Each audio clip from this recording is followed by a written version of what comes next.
I couldn't possibly work in the house, especially when there used to be a lot of children around, and even when there aren't children, there are vacuum cleaners and people bustling about. No, I always write in this little hut. I always have. It is absolutely quiet up here.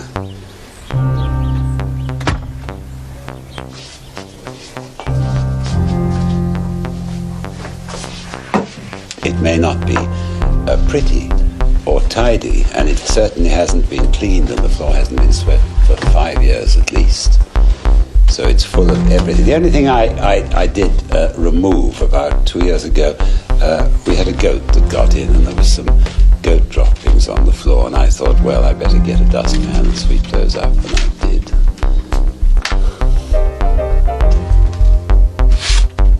I've taken a great deal of trouble with the actual chair I sit in and the place I put my feet, which is tied to the legs of the chair so I don't shove it away when I press my feet against it. Also in the winter I get into a sleeping bag, and that's right up to my chest. Keep the feet warm and the legs warm.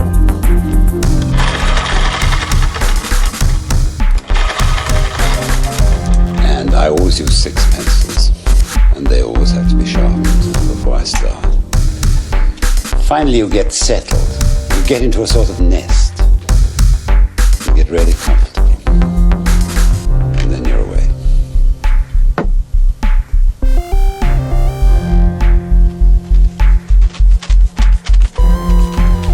Pencil doesn't very often touch the paper.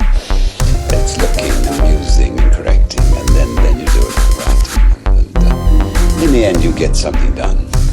But your concentration is fairly intense. You're lost. You're into this world of the story that you have to be doing. It's terrifically demanding. You know. What do I write? 4.5 hours a day. So a quarter of my waking hours, I am completely immersed in a dotty world of fantasy. And you come out, you know, in a kind of moony state. To my mind, I don't think there's any question that to write a children's book of comparable quality to a fine adult novel or story is more difficult. It's much more difficult to achieve the children's book. Now, why is that? Goodness knows. Do you have to put yourself in their minds?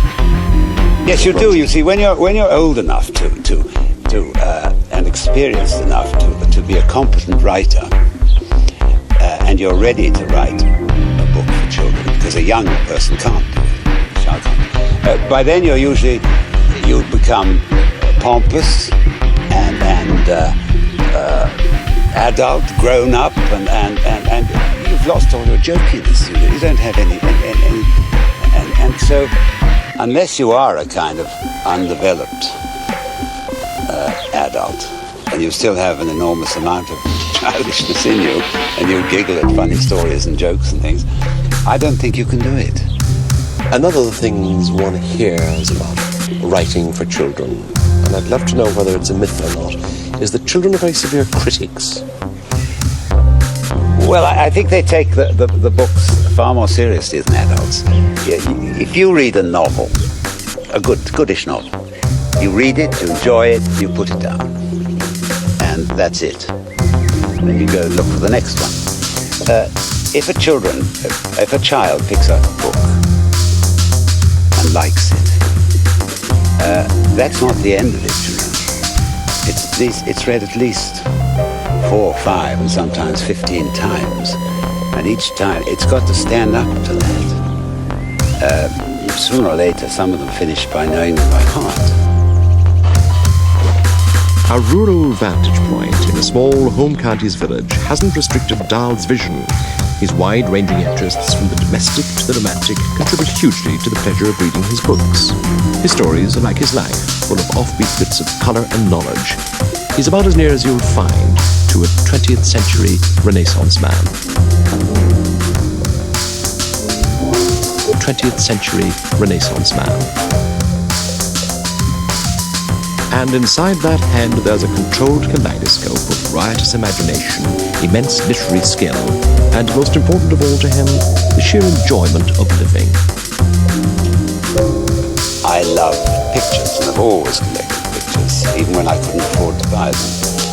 And now I have some good ones, lovely ones. I love wine and have several thousand bottles in the cellar.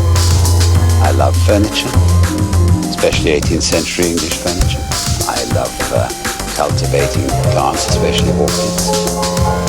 A lot of things, you know. I think nearly everyone, every sane and semi-intelligent person likes those sort of things.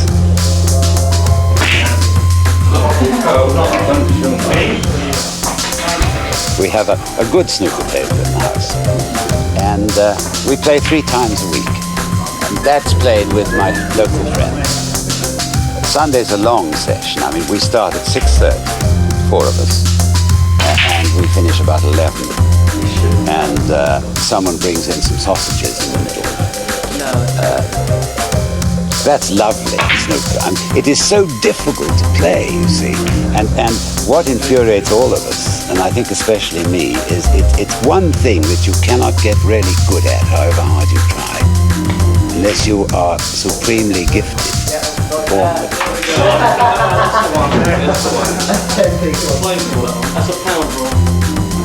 You're very successful. Why do you still write? You don't need to presumably work anymore.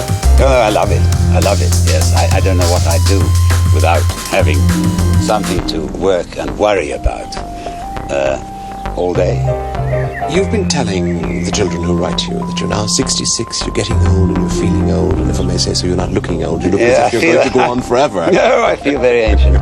When eventually you do finally have to give up or want to give up, whichever comes first. When I die. When you die? Yeah. Is there any particular way in which you want to have been remembered? Say by a child who turns into an adult? Well,